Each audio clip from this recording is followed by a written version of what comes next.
like most things, you're just... The biggest thing is you're not going to find studies. And I don't think we're going to do... And by studies, I mean what we would want, which would be a randomized controlled trial, right? Where you would take a group of pregnant individuals on one side and they would get Botox, and then pregnant individuals on the other side and they would not get Botox. Like, we're just not going to do that, right? At least not in probably my lifetime. Most people would not sign up for that. I mean, most people would probably not want to take the risk to sign up for that. Yeah. I would think. Well, honestly. Or maybe not. Well, if they're already getting it, Erica they might as well sign up for the study. I'll You'd be do surprised. I mean, people, including myself, may or may not have gotten their Botox and then taken a pregnancy test, okay?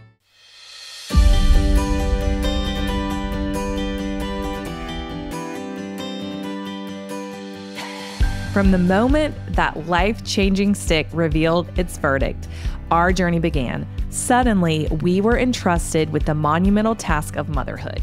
But amidst the joy, fear of the unknown sets in. How do we navigate this uncharted territory? With countless voices ready to guide us, it's easy to feel lost.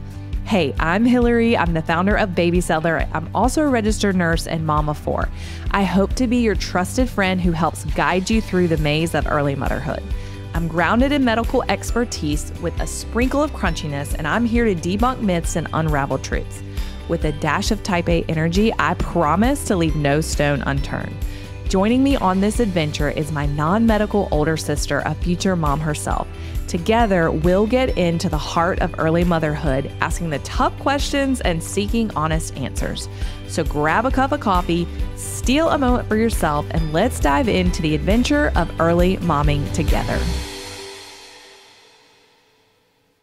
All right. Welcome back, mamas. How are you? How you doing, Hillary? Good. It's been a long summer, but it also seems to be moving fast. It's just very hot in Charleston right now. I think, well, I shouldn't be complaining because you're out in Arizona, so it's very hot there too. But yeah, it's been thick this week. Thick and heavy and hot. Like, you walk outside. We don't have the humidity like you do. Yeah, the humidity is something else. It is heavy. I don't even know why I blow dry my hair in the morning, because as soon as you walk outside, it's just frizzy, just super frizzy. I'm actually excited to be visiting you next week. I know. I'm so excited. Yes. So I actually have a little bit of frizz going on today because I am in Austin, Texas, which is why there's a hotel bed behind me. For those of you that are watching this episode, this is not my bedroom. I am visiting Austin, Texas, and just so happened to be recording tonight with Hillary. So, and you had quite the day. Thanks. You had quite the day. I did have. Tell us a little bit about it. Yeah. So I had to go on a last minute work trip. Left Phoenix around 12, but when you're flying east, you lose several hours because of the time difference. So I left at 12:30, landed at 5. So my entire day was over. Basically the work day was over when I got here, and it was raining, which, you know, what is that in Arizona? We don't really have rain ever. And lightning. And so I got stuck on the runway. So I was texting Hillary on the way here, oh my gosh, I don't think I'm going to be able to make the podcast because we're stuck every time it lightnings, we have to sit there for 15 more minutes. That is to so park crazy. at the gate. So, yeah. I don't understand that. But thanks for staying up late for me. I know it is late. So right now it is after 8:00 and it is my bedtime. Yeah. But I'm excited about... I'm visiting Erica. I'm taking my 3 youngest out there next week, and I am going to stay for a week, leave 2 of them, leave 50% of my children with her for a week, and then I'm going to fly back with my youngest, and Erica is going to host Camp West Wing out in Arizona with my kids. How are you geared up? How's your house coming? Is your house going to be done? Geared up. That's the question of the day. Geared up. We're pumped up. So we do, I think we might have mentioned this in a prior episode, but My husband and I last year hosted 2 of Hillary's kids for a weekish, and basically just it was a lawless land in Arizona with Boyd and Ben. Ruth we had to leave behind because she wasn't quite old enough, but we called it Camp West Wing because it's the west wing of the house. So anyways, so Ruth is coming this year. Boyd's too cool for school. He decided to stay home and hang out with friends and fish and stuff. But anyways, our house is under construction right now too, has been since February, and we've already had to push back Camp West Wing once this summer. They were supposed to come, when was that, in July? July 4th. Yeah, July 4th. They were supposed to be there for July 4th. So I had to make the really heartbreaking phone call to Hillary and Ben and Ruth and tell them that Camp West Wing was postponed. No problem. Fast forward to what we thought was a 6-week lead time, and they are literally finishing, supposedly, hopefully, on Friday this week. Our movers come Saturday. We will have Monday, Tuesday to settle into the house, and your crew arrives for Camp West Wing on Wednesday. Which is the same day the countertops are supposed to be installed. So hopefully, yes. Fingers crossed. Yes. Fingers crossed. So you got a busy week of prep. Yeah. So really excited. Every time I talk to your kids, I've talked to them maybe twice the last week, and they keep asking me the same questions about, like, are we going to go to this restaurant? Are we going to go do this? Did you get water balloons? Can I eat this? Hillary said multiple times in the background, you are going to have a stomach ache if you do not eat good food while you're there. So hopefully they do, but it's going to be a lawless land, and that's what is Camp West Wing. So they're excited. Sorry, Mom. They're excited. Yeah. I am very excited to be talking to Claire O'Brien today. She is also a local Charleston mom of 2. Charleston, South Carolina is where I am based. Claire works as a nurse practitioner in the Charleston area. She also does virtual consults, but she is an aesthetics nurse practitioner. She's the co-founder of the SkinClique, which the SkinClique is the first national practice bringing aesthetic medicine into your home. So it's concierge care.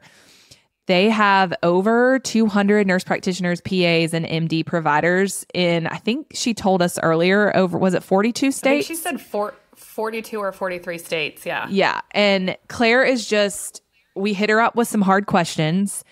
We enjoyed recording this podcast because we really loved her candidness, but also she is hilarious. She's absolutely hilarious. She is a very genuine and authentic person. And Erica, what was your favorite part of so we've already talked to Claire, but what would you say is your favorite part of the episode? Maybe when the phone started ringing in the background here. And in me, my hotel room. If you're watching this, I'm like, people probably think I have a tick with my ear because I keep like messing with my ear because my AirPods are falling out.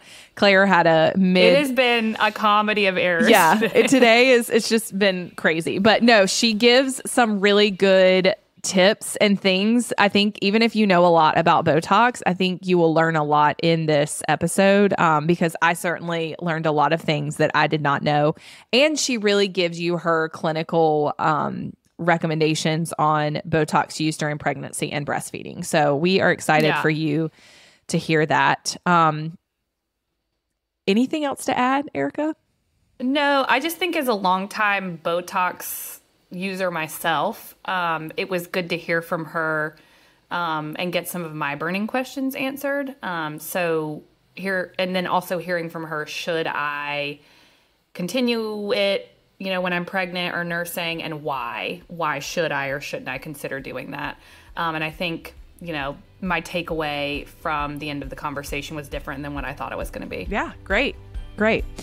So we're going to go ahead and jump into that episode. Let's dive in. All right, Claire. So tell us a little bit more about yourself before we kind of get into this topic today.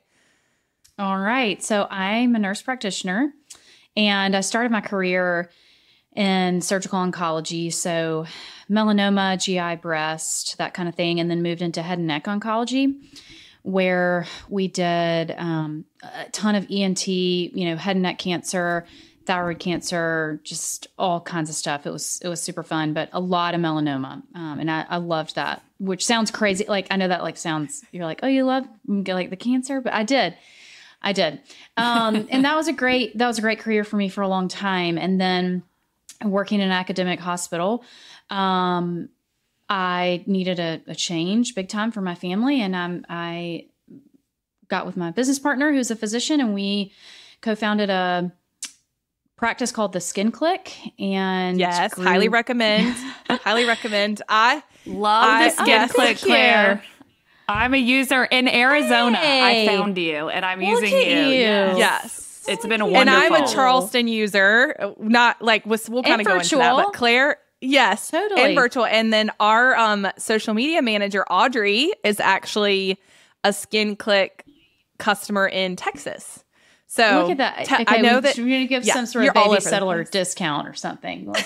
Like talk about that before. Like, I'm not kidding. Yes, that's awesome. Yeah. So, but that's how I got to where I am now. So I've been in aesthetics for the last 5, almost 6 years, and so it's kind of a natural transition. I feel like I'm like, I did my time in academic cancer, and it was a lot, and I loved it. But, now I do Botox and skincare, and nobody's dying. And that's also great. Yes. So, yeah. Which I think sometimes, like, I know after I started having kids, like I was a bedside labor and delivery nurse, but it's almost like it's nice to have like a change in pace sometimes, I think. Like, I don't know if you experience that in healthcare, but sometimes there are specialties that are mentally draining and taxing, and like you come home at the end of the day and you just don't have a lot left for your kids or your partner or things like that. So I don't know if you felt any of that, but I know for me, that was one thing that I noticed was like a huge shift after having kids. Yeah, I think, it's so different at all stages for so many people. I mean, I was a med-surg nurse at the VA when I started my career, and the physicality of that job, I mean, I literally cannot imagine it now. Like, I couldn't do it. And and same thing with my previous career. I think it just was very clear that, and also my husband's job was changing too. I mean, he's a physician, but he was moving into kind of a different role within the healthcare space, and he was traveling a lot, and so it just I didn't feel like I could go more part-time, and cancer is different. I mean, sorry to some of my patients, but if you might text me at 8:00 and I'll respond the next day. Whereas, with my other, the beginning of first 10 years of my career, you can't really do that. You can't really check your email and hear from someone that's like, I just saw my biopsy result. What does this mean? And just be like, oh, I'm sorry. I'm off tomorrow, but I'll call you on Tuesday. Yeah. Like, that's just, and respect the hell out of people who can do that for the entire duration of their career. I couldn't. I just couldn't. Yeah, no, I get that. Well, and I will say that you are so awesome at what you do. Like, I love following you on Instagram, and just the education and the way that you educate on your platform about skincare and aesthetics. It seems like it's something that you really enjoy, which is why I wanted to bring you on this podcast to talk about Botox in pregnancy and breastfeeding and kind of all those details. But to start, what is Botox and like, how does it work? So I'm sure that most people listening to this podcast know a little bit about Botox or have some general idea, but can you tell me in your words, like, what is it and how it works?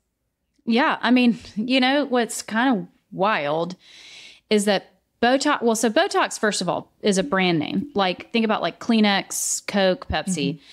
There are multiple different brands on the market. So there's Botox. The brand I use is called Xeomin, and I'll explain that in a little bit. There's Dysport, Jeuveau, Daxxify, MyoBlock. There's several. And they all of these different drugs are made of botulism. So you might think of botulism like, oh, I opened the tomato can. Like, I don't know if you remember this growing up, but like the tomato can was always the thing. Like, if the can was warped, it was like, throw it away because it might have botulism. Yeah. Anyway, so and honey, right? Like, Yeah. You think that's why we about don't like do honey in infants. Yeah. Like that's one of the reasons why we don't want infants to have honey is because of this concern for botulism. Yeah. So botulism, the reason it would be a concern to ingest it in a way like that would be because it causes muscle paralysis and you can die. So it is a toxin. Now, about 40 years ago, what happened is they realized, okay, we can harness this muscle paralyzing toxin and use it, for good. So the first thing that this neurotoxin was really used for was actually in strabismus, or like we might think of it like a lazy eye. But what a lazy eye is actually one eye working harder than the other. And they said, okay, well, what if we can just paralyze that little muscle a little bit and bring the eye back closer to the center? So that really started it. And then we obviously as humans got selfish and thought, or what if we can use it? We could have really smooth skin. Like, what if we can do that? So that's kind of the history of where it came from. Thank God. So for the botulism. I'm a big fan. I was on the preventative maintenance plan for Botox starting in my mid-20s. Gosh, jealous. Big believer in it. I have never used Botox. Like never used Botox. It's funny. The other day I saw myself in stories, and I like had these wrinkles on my forehead, and I tagged Claire, and I was like, Claire is probably like thinking, oh my gosh, I wish that she would get some Botox. No, but you can't clean the canvas with a needle, and you've started with skincare, and that's what matters. Yeah. So we'll get there. Okay. Thank you for that validation. I like that. So it sounds like common uses of Botox for like cosmetic, but are there other? So I've seen other like is it used for migraines? I know you. Migraines and sweating. You know what's super interesting? Those are like most the two. Hear about it in the cosmetic space, but the volume of Botox or neurotoxin that is used in the medical field and for medical reasons is significantly higher than cosmetic. That's pretty wild. Okay. But like commonly you wouldn't hear about it. So something called, I trained with Botox in the salivary gland setting. So like, way before I was doing aesthetics, I was using Botox or helping my surgeons use Botox in the medical setting for salivary glands. With a lot of our facial cancer patients, depending on what they had, would get like weird facial paralysis or asymmetries that we would have to correct. Yes, of course, now most people know it can be used for migraines, bladder dysfunction, muscle spasticity. So you think about kids with cerebral palsy, they've got the real tight calves. We can relax the calves, something called cervical dystonia. The list goes on and on. It's actually been correlated. Recently, there's been some really good data showing that it's inversely correlated with depression, which is great. So people who get Botox, less depressed. I can confirm. I personally feel that. But so there's so much that we're using it for in the medical space as well. Yeah. Okay. So Claire, what do you have, like, not to put you on the spot, but do you have like a interesting or lesser known fact about Botox? I feel like the cerebral palsy one was like one that I had no idea about, but do you have any other, like, is there anything else you think we should know about Botox that a lot of people don't know? I love the depression fact. I thought that was a good one. True. That's great. If that's not good enough, then no, that is good enough. You kind of already hit on something, so I feel like it does actually improve the quality of the skin. So I think people think of it simply just as a wrinkle relaxer, which it is, but it actually works underneath the wrinkles in the actual texture and tone of the skin. So I don't know. It's a lot cooler than you think. Yeah. There's a lot you can do with it. I don't know. No, I love that. I like the depression one. I think that's a great one. So related to Botox and pregnancy. Yeah. I've got some questions to ask you when we get to the breastfeeding, because I did since I am an IBCLC, I did kind of look at like current recommendations of Botox and breastfeeding, and I want to compare what my thoughts are in that specialty to what your thoughts are and like what your knowledge is, because you obviously have way more knowledge on this than I do. But Botox and pregnancy, that's not like, what do you know what the current medical guidelines are and recommendations are for that? I know I hear from patients the answer from most OBs is no, absolutely not. But can you elaborate on that a little bit? Yeah, I think, like most things, you're just the biggest thing is you're not going to find studies. And I don't think we're going to do, and by studies, I mean what we would want, which would be a randomized controlled trial, right? Where you would take a group of pregnant individuals on one side and they would get Botox, and then pregnant individuals on the other side and they would not get Botox. Like, we're just not going to do that, right? At least not in probably my lifetime. Most people would not sign up for that. I mean, most people would probably not want to take the risk to sign up for that. Yeah. I would think. Well, honestly, or maybe not. Well, if they're already getting it, Erica they might would. as well sign up for the study. I'll You'd do be surprised. it. I mean, people, including myself, may or may not have gotten their Botox and then taken a pregnancy test. Okay, so no, I mean, but I think, but there is retrospective information showing. But so basically, what we're talking about, right, which is like people who have gotten Botox and then a week later been like, well, shit, I'm pregnant, which means I was pregnant at my appointment. You're not like 5 minutes pregnant, and so the data on birth, essentially what you're looking for, right, is like birth defects. Like, does it cause birth defects? Does it cause miscarriage?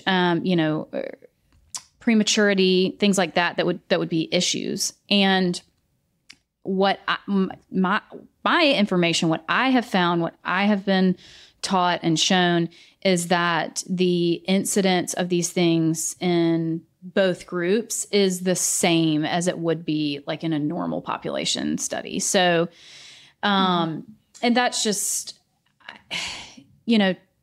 most of us don't really feel comfortable. Pregnancy is just different even than nursing. We just don't feel comfortable saying, yeah, it's safe. Now, am I going to reassure someone that like they got their Botox last week and then they're like, oh my God, now I realize I missed my period. Am I pregnant? Did I harm my baby? What we can say is that there should be no systemic absorption of these neurotoxins. And without systemic absorption, it's really tough for that to, enter the placenta, the bloodstream, all of those things that would actually then in turn harm your baby or your pregnancy. So we can really reassure our patients that, hey, if this happened, like it should be fine, but should you willingly, knowingly continue to get, neurotoxin throughout your pregnancy? I'm not comfortable saying yes right now. Now, I think we'll talk more about nursing, and that is a little bit more of a gray zone, but you're not going to find a study for a while.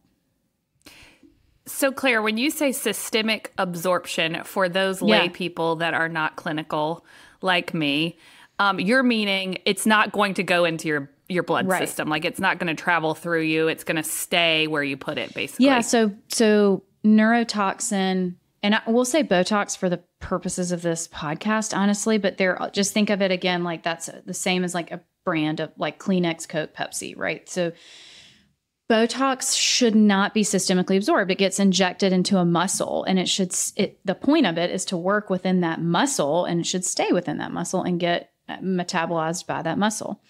So it shouldn't go into the bloodstream. And the needles that we use, and there's so many millions of tiny vessels all over the face, the body where we're going. Is it possible that, a little bit of like a droplet here and there is getting into a vein? I mean, an artery would be so unlikely. Like it should not and has not been shown to be systemically absorbed. And what's crazy is that the safety profile, like when we first started talking, I'm like, hey, this, it's botulism. It can kill you when ingested the wrong way. What's wild about the way that we use it is that the safety profile, it's like one of the safest medications that exists. Like over the 40 years that it's been in existence, and think about the millions and millions and millions and millions and millions of patients globally that have gotten it.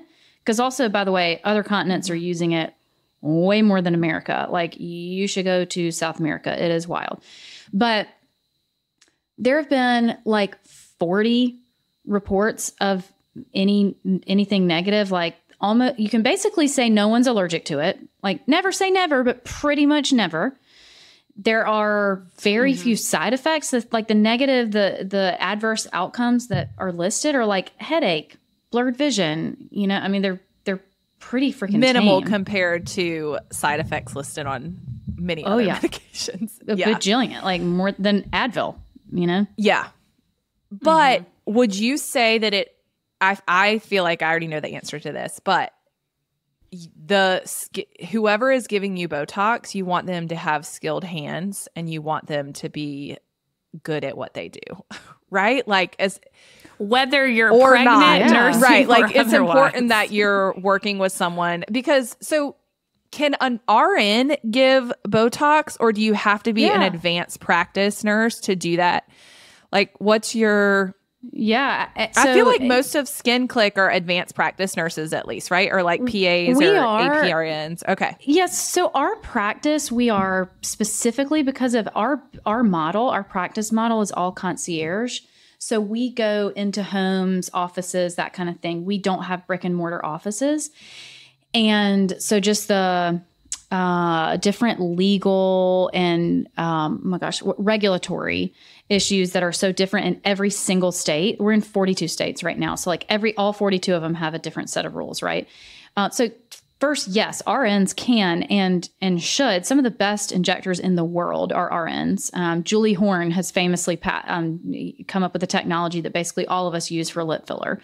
But all the way to physicians. Now, there are a couple of states, Texas and Colorado specifically, where they're opening up injectables to estheticians. I personally, listen, I love estheticians. Some of them admire the hell out of what they're doing and listen to everything they say about the skin, but they don't have true medical training. And so there are those times where you do need to know, like the rare times when, if somebody, the most recent one I saw, if somebody has Ehlers-Danlos, which is a connective tissue disorder, then they got platysmal band neurotoxin and had subsequent dysphagia, which is difficulty swallowing. So there are those rare times when we do need a little bit more training, but in a general sense, RNs can inject.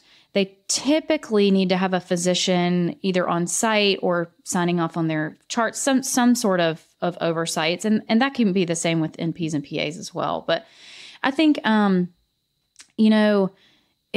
it really, it's so variable. I've seen absolutely horrible outcomes from plastic surgeons and dermatologists and vice versa. I think it's about, is this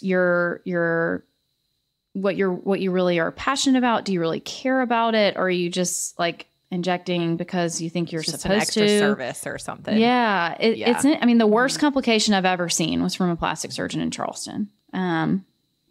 By far. Yeah. Wow. So. Yeah, that's interesting. Okay. This segue to breastfeeding and Botox. Okay. Wait, Okay. I have one more question. Because this was on my list of questions, but you mentioned it a moment ago. What about filler? Does the same apply for filler if there are ladies out there that... okay. During pregnancy? So what's interesting is technically filler is just hyaluronic acid. Now, filler has lidocaine in it. And this is more for breastfeeding, but filler, still kind of the same. Like you could get very technical and say the hyaluronic acid should be fine and X amount of lidocaine. But then the hyaluronidase, which we use to dissolve the filler, potentially the amount of lidocaine, it's just not worth it. I personally would not do filler on somebody that's pregnant. You can wait you can wait for that. Now, Botox, I think you can make the argument that let's say you have someone that has truly debilitating migraines or such bad, bladder dysfunction or a muscle contracture that it's their quality of life is significantly affected without it during pregnancy. I think you can have a fair conversation with your OB about that, but that's also more in a medical setting than strictly cosmetic. Yeah. Aesthetic. Yeah. Okay. That's good. That was my burning question. Totally.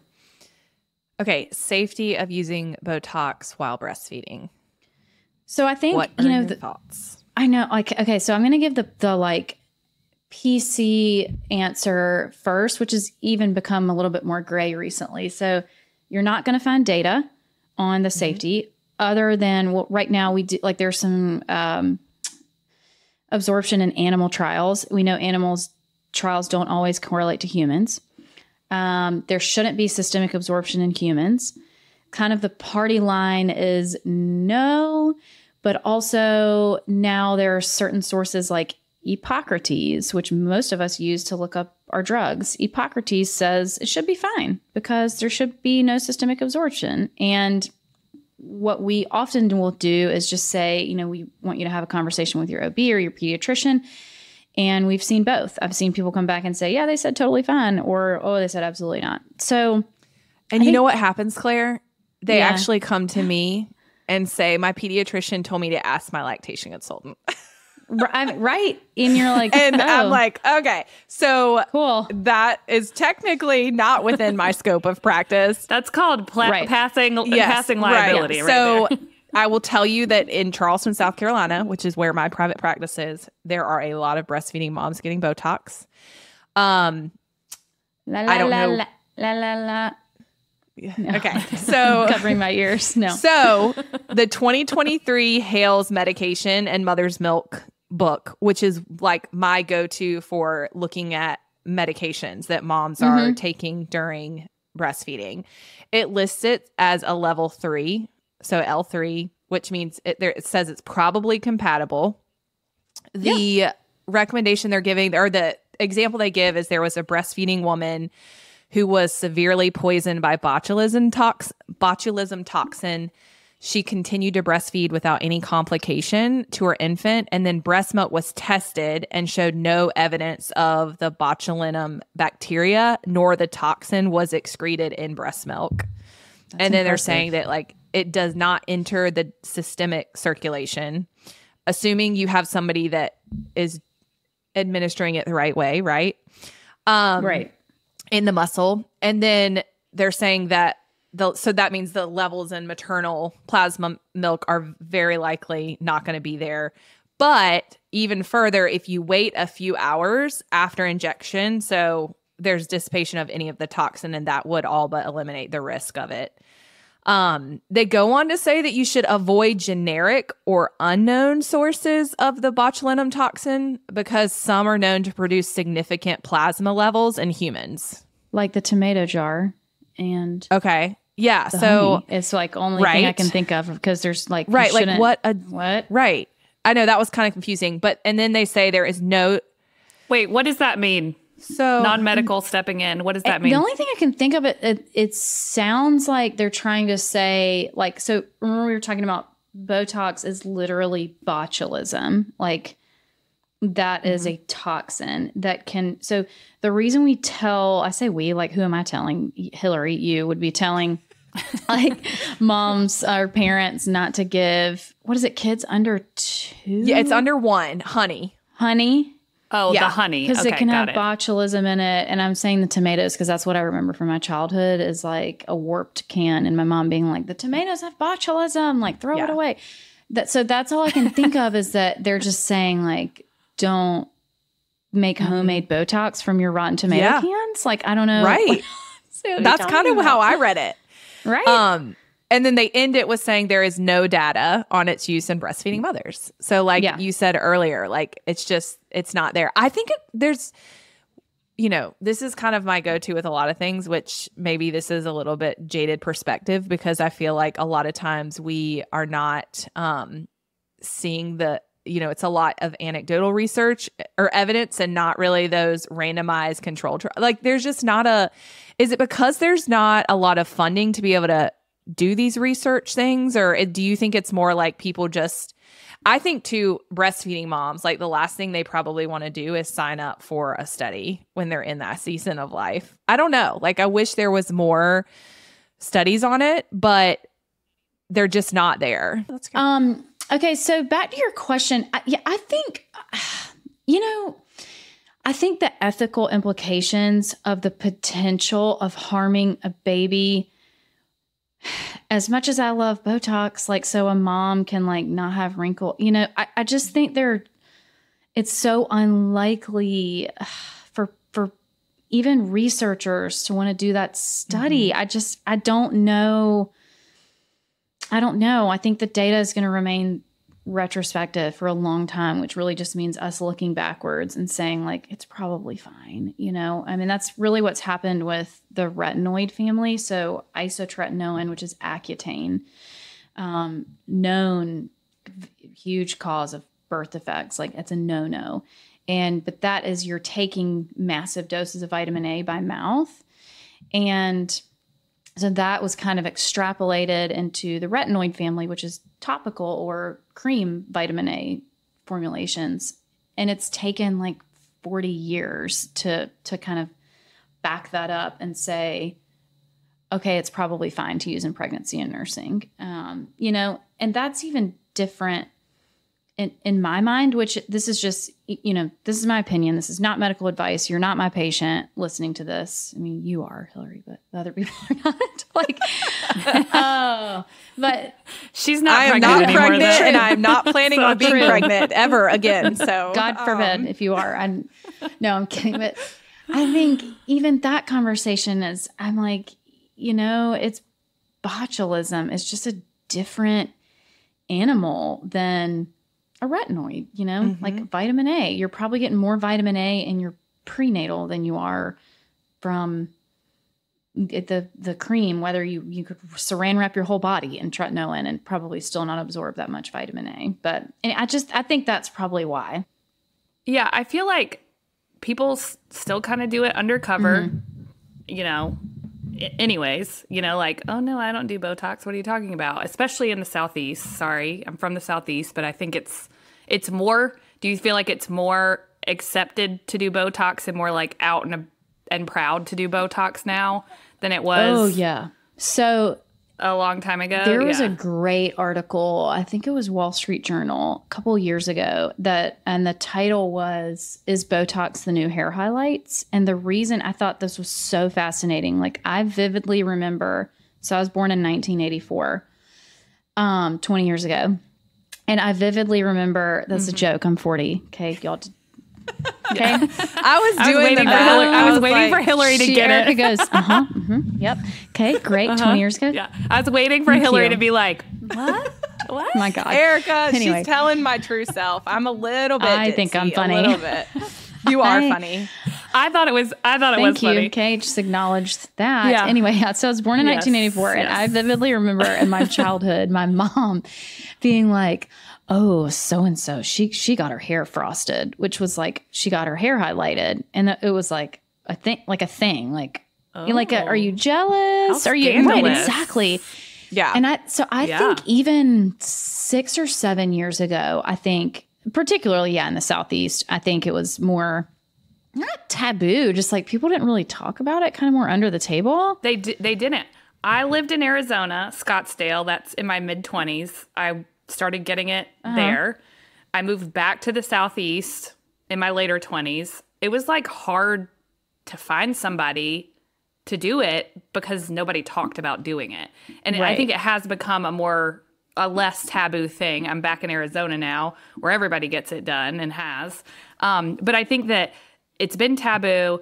And then also the liability passing, going back to the topic of why there's not studies on it. Like, who wants to say, yes, I get Botox, but also I'm also going to do it loud and proud while I'm pregnant and potentially put my child. Like, nobody wants to do that. No doctor wants to put their name on that study to take that chance. Yeah. That's probably why. No, I think you're right. It's definitely, I think COVID was a huge kind of turn of the tides for everybody, particularly in the Southeast, where it's just like, well, you're seeing me, and apparently I haven't gotten Botox in a couple months, so here we are. And your hair didn't get frosted either. Didn't get my hair highlights or my Botox. We all just fell right apart. Truly. Okay, so what are safe skincare treatments during pregnancy and breastfeeding? And we can separate them out for pregnancy if there's like different. No, they're kind of the same. But basically, they're the same. And I say it's fun because I feel like this is a place where women are told no for no reason. So I follow ACOG guidelines, which is American College of Obstetrics and Gynecology. And you probably didn't realize they have literal guidelines on the main skincare ingredients. And so even if we're being super conservative and we're not going to do retinoids And there's another ingredient called hydroquinone, which is a big player in melasma. I'm a little bit on the fence about that one. Retinoids, I'm kind of fine. Hydroquinone, I'm like, ugh, I don't know. But there are so many other ingredients that are considered GRAS, which is generally recognized as safe during pregnancy. And you can literally look it up on the ACOG guidelines. If you're like, oh, I don't know what she's talking about. Like, go ahead, go look it up. Now, are there 1 million ingredients that are not fully fleshed out and studied, so there aren't ACOG guidelines on them yet? Yes, absolutely. But you could say that about like the banana that you're eating and like the bread, like what, that's just living.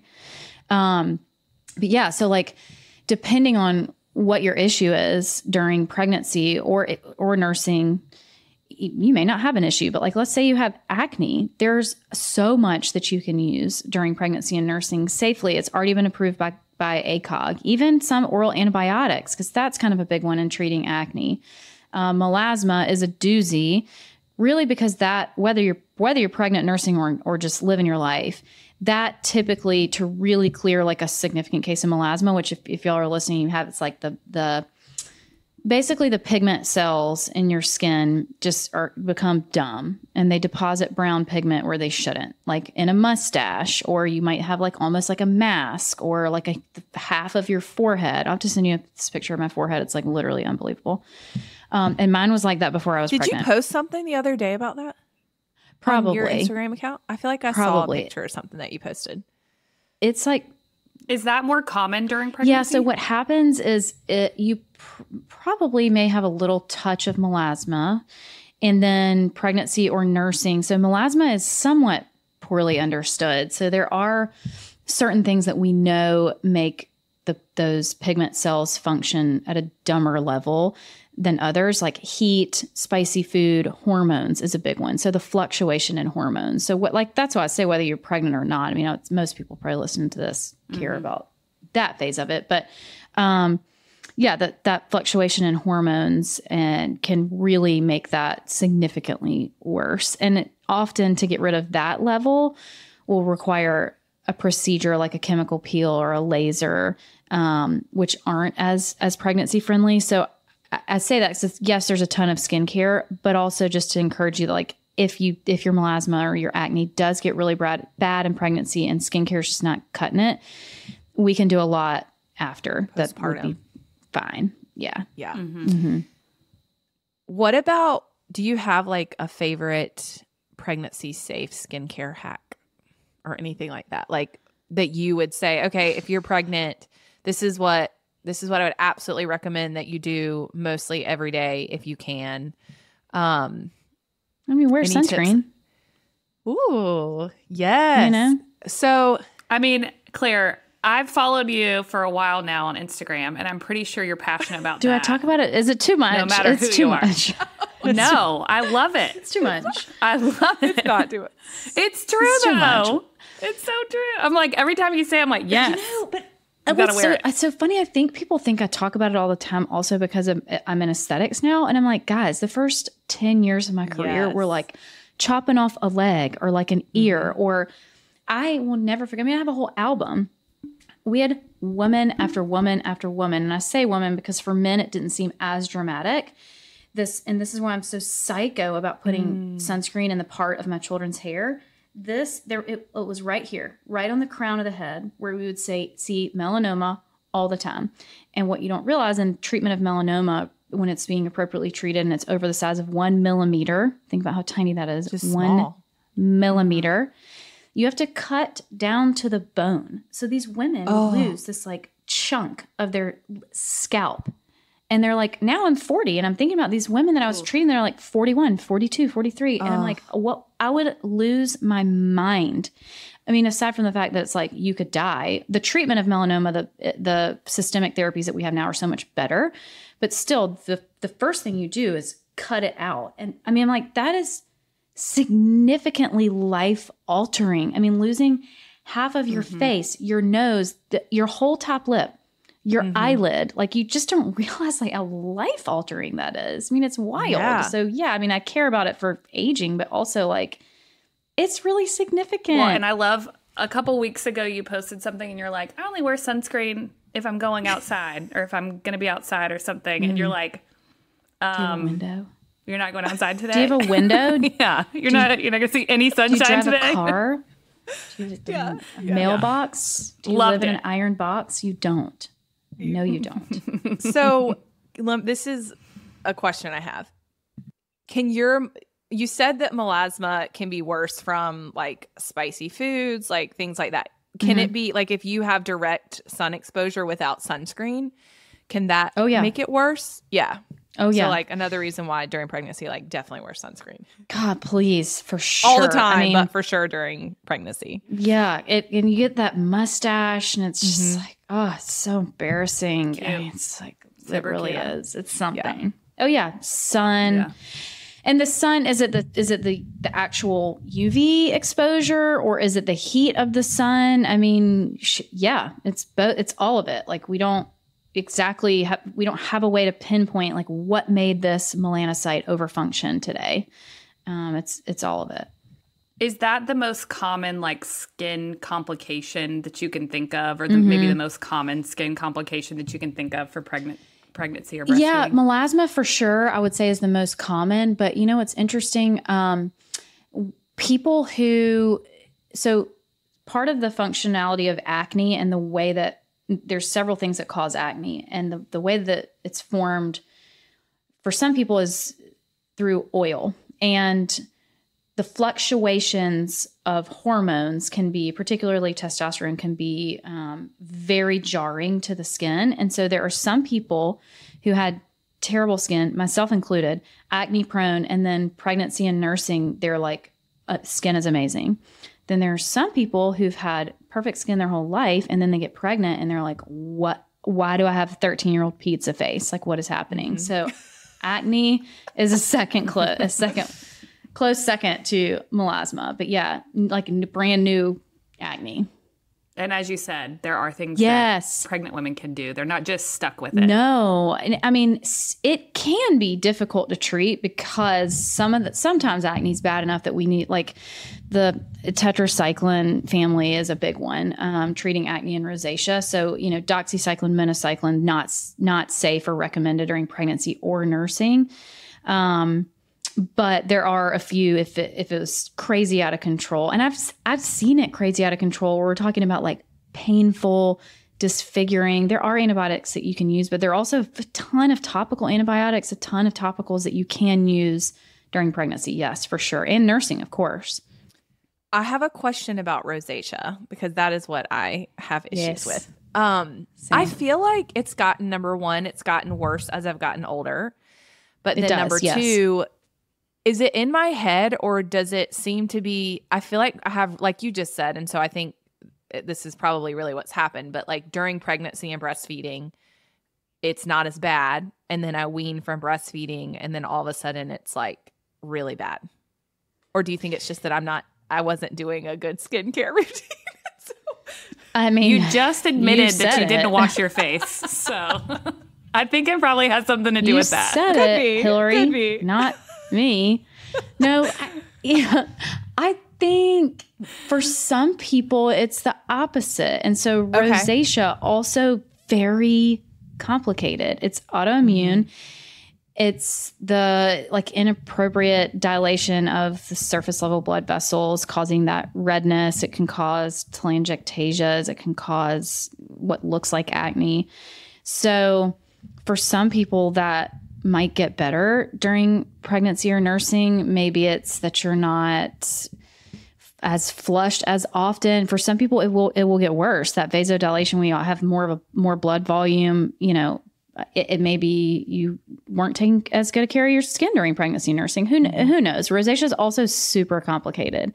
And so both can happen, but also same scenario. There's a lot that you can use for rosacea when you're pregnant or nursing.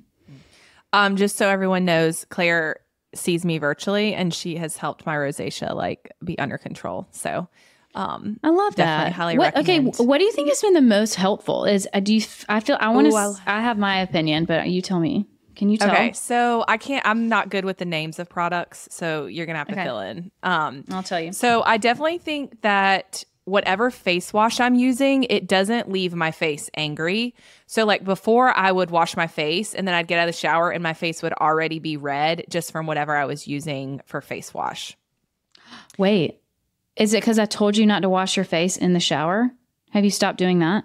No, I haven't stopped doing that. Oh. No, she hasn't. I've shared a shower with her and I've used her face wash. Okay. All right. She has it in the shower. To clarify, we have not shared a tattle. shower. We have used the same shower. We shared a bathroom. That's shared a better. bathroom. That's better. Yes. Staying. There you go. But wait a minute. Yes. Wait, Thank you for clarifying, I'm supposed Hillary. to wash my face before I get in the shower? Ideally, after? so with rosacea, it depends. So I swear we talked about this, but I could be We hallucinating, probably 'cause did. I'm sure I we said the same did. thing a lot. Okay, with rosacea, heat can make it worse. And so washing or like irritating your face, bringing hot water intentionally on your face in the shower can just like worsen the redness. So sometimes people are like, wait, oh, I didn't know that. And that even those little triggers alone can be super helpful. Yeah, that makes sense. The Okay, spray, your face wash. All right. the yes. what is Pregnancy that safe stuff for called? sure. Hypochlorous acid. Yeah, Love it. it's called Hydrinity is the brand, but it's Puricin in the hospital. Just Love smells it. like I spray it on bleach. everything. Basically, anytime my kids get a bug bite, I spray it on them. Yeah. I've been using it a lot, Molluscum. and I still feel like I have half a bottle left. It's a miracle. I don't know how it works. Clay has every once in a while he'll get like an eczema patch, and like right now he has one on his face, and I've been spraying it on him at night before, like after his bath, and it's getting better. It's wonderful. And then the toner feels really good. When I use the toner on my face, I don't know why, but I use the toner. A lot of times my face will be red after the toner, but if I wait like 5 or 10 minutes, it's not red anymore. And then that whole day, I feel like my face is less red. So I don't know. That's awesome. Okay. Yeah. Delightful. Thank you. It's great. Love it. So Erica, do you have any other questions? Claire, if it's okay with you, I want to end with sort of some rapid fire questions, and you can only answer yes, no, or you can say that's too nuanced. You can be like, that's too nuanced. I can't do like a yes or no question. Before we get there though, Erica, do you have any other questions for Claire? No, I don't think so. Okay. Oh, actually, yes, I do have one. We did not hit on this. Is there a preferred Tox brand for pregnancy or breastfeeding? No. Okay, pause. Back it up. Someone's calling your hotel room. Someone's calling your hotel. I was like, maybe who knows? I don't know. Go Nobody take knows it I'm off here. the hook so nobody can call you again. Okay. It's amazing. You're bossy today. It's amazing. Oh my gosh. Claire, thank you for Obsessed. putting up with us. Now my face is turning Listen. red. Now I'm having a rosacea with Claire. Now they're going to come knock on the door now. What? Oh my God. Okay, Erica, go back. God. Cut it back to your question. Okay. I do have one more question. Is there a preferred Tox brand? Like you said earlier, there's Botox, there's Xeomin, there's some others. Is there a safer brand during pregnancy, or is there a reason that you recommend a certain brand? I think Claire During says she does pregnancy? not recommend Botox or any kind of injectables during Truesies. pregnancy. Oh, yes. True. Okay. And so, Yes. yeah, I would say But- no, there's not like a brand. There is a brand that I prefer for the safety profile, in my opinion. Xeomin, Xeomin, because you can't form antibodies to it. But really, I wouldn't even call that the safety profile. I would just say that's you shouldn't develop antibodies, and therefore it should continue to work. Oh, your concierge injector told me that, and I didn't know that the last time she visited me. I had no idea 8 about to that. 10% of people will form antibodies to neurotoxin, then it doesn't work anymore, which is very sad. So I just only use that would be Xeomin. really sad. Yeah, that would be really Sometimes, sad. Okay, Claire, anything else you want to add? Okay, good. No, Are you ready for us to like hit you with the questions? Let's rapid fire it. Okay, so these questions came from the Baby Settler community on Instagram. Yes. All right, here we go. Can you, I already know the answer to this one, but I'm just going to hit you up with them. Okay. Can you do Botox while breastfeeding? Too nuanced. Is it safe to take collagen supplements while breastfeeding? Yes. How about during pregnancy? Yes. Is Depending retinol on the source. Okay. Is retinol safe during pregnancy? Is this my opinion? Yeah, you can say it's your opinion. My opinion is yes. Okay. What about during breastfeeding? My opinion is yes. Can you get your eyebrows laminated while breastfeeding? I don't know. I don't know what's in that. Okay. Yeah, I was wondering. I Isn't don't that even tattooing? know. Like somebody asked that question. Laminated But is like a perm. Laminated is when they like just perm it up. Oh, when they okay, got it. So who would do that? Like who does that? An Estheticians. esthetician. Okay. All right. Yeah. Do you, and you can say that you can't answer this question, so that's also an option. Do you frequently have pregnant moms get Botox? No. Do you frequently have breastfeeding moms get Botox? Not that I know of. Okay. Is it worth it to get Botox before pregnancy if you're not planning on continuing it during pregnancy? Yes. You go to Claire. No, not Claire. Go somewhere else with your pregnancy test and take it afterwards. Right? Yeah. Okay. Ignorance I can't is bliss. say that I make all the good decisions, but I can say that is what I did. Can you get a salicylic? Did I say that right? Salicylic? Salicylic? Peel while breastfeeding? Depends on the percentage. Okay. Is microneedling okay during pregnancy? In my opinion, yes. Is microneedling okay during breastfeeding? Yes. Is there any evidence to suggest that Botox is unsafe during pregnancy? You could say, I mean, that's kind of a nuanced question. In humans, no. In animals, yes. And then same thing for during breastfeeding. Is there any evidence to suggest that Botox is unsafe during breastfeeding? Not that I'm aware of. Okay. And then are there alternatives to Botox during breastfeeding? Like, would there be anything that works similar? No. I mean, people say there's like Botox in a bottle, skincare products. I mean, no. It's just... Does that work? Is it helpful for your skin? Potentially. Like even those frownies things, sure. But what's going to happen is as soon as you stop using them, it just goes to, like that day, totally back to normal. So, okay. I want to give an analogy really quick too. Like one of the questions, think about your skin like a piece of paper. Oh, one of the questions was, is it helpful to get it before if I'm not going to get it during pregnancy? Yes. Think about your skin like a piece of paper, and we're folding the piece of paper all the time, right? And the more you fold the piece of paper, the more the crease is going to form in the middle. So the less you can keep the paper from folding and forming the crease, the better. Now, if you have a huge gap, like years and years, then you're just going to have to work harder to get rid of the permanent crease. But I always think it's worth it, particularly if you like it, to get it prior to, in between pregnancies, that kind of thing. Yeah, that makes sense. Last question. Does your skin type change after pregnancy?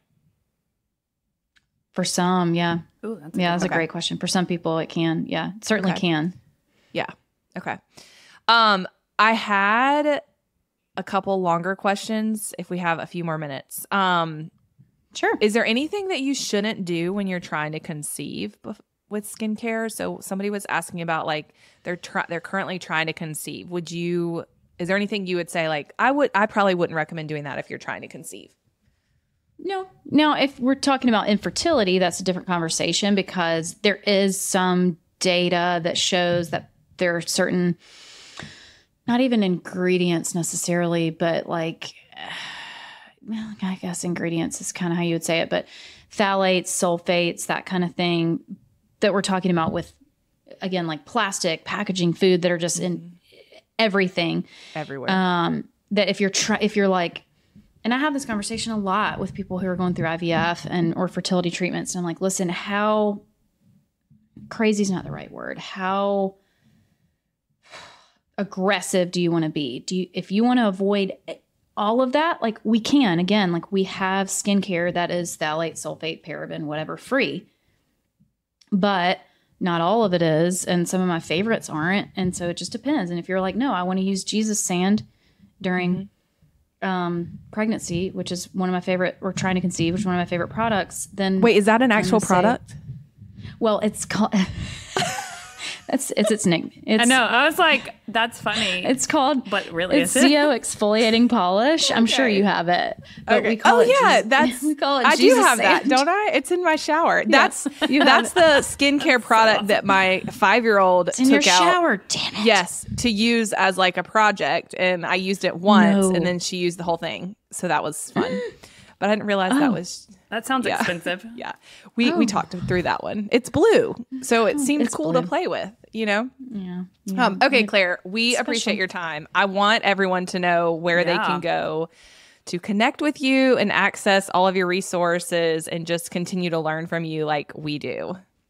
Totally. So I'm at Claire O'Brien NP, ClaireObryan, because both of my names I feel like are spelled a little funky. NP on Instagram and TikTok. There's like an underscore in there somewhere.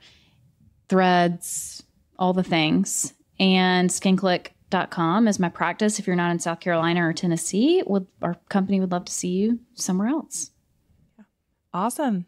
Yeah, follow Claire. She's got lots of great information, and you're hilarious. Yes, hilarious all the time. for sure. I think I'm funny. Very entertaining. You That's are for funny. sure. You are funny. I think you are funny too. Funny. Thanks, Shaw. Thank you for having me.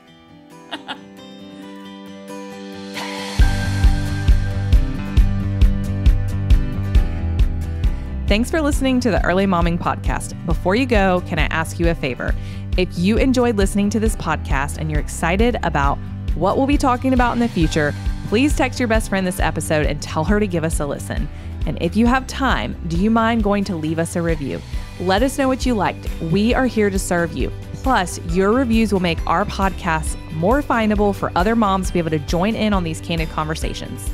Shout out to our sound guy, Kyle Moore, who makes it way easier to listen to us. And if you need to get in touch with us, send us an email at podcast@babysettler.com or send us a DM at Early Momming Podcast on Instagram. All right, we'll see you next time.